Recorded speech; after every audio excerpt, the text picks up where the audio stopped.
Friends, आप ज़रा इस न्यूज़ आर्टिकल को पढ़िए। इसमें लिखा हुआ है कि बंगाल के मालदा में 7 जजेस को 9 घंटे तक भीड़ ने बंदी बनाकर रखा और जब किसी तरह से पुलिस ने उन्हें रेस्क्यू भी कर लिया तो उन पर पत्थर बरसाए गए। लेकिन ऐसा हुआ क्यों, चलिए समझते हैं। असल में बात यह है कि बंगाल में एसआईआर की प्रोसेस चल रही है, जिसके तहत जो फर्जी वोटर्स हैं उनका नाम हटाया जा रहा है। और मालदा एक ऐसी जगह है जो बांग्लादेश बॉर्डर से बहुत पास में है, इसलिए यहाँ पे बहुत से बांग्लादेशी रेफ्यूजीज आकर रहते हैं।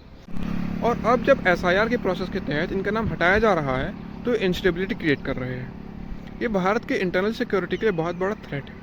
हमारे former chief of defence staff general Bipin Rawat ने भी भारत के 2.5 फ्रंट वॉर की बात करी थी, जिसका मतलब है कि भारत को सिर्फ 2 फ्रंट पर युद्ध नहीं करना है, जिसमें एक चीन का फ्रंट है और एक पाकिस्तान का फ्रंट है।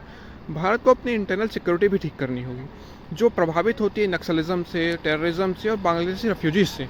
इस पर आपके क्या विचार है, कमेंट बॉक्स में जरूर बताइए। धन्यवाद।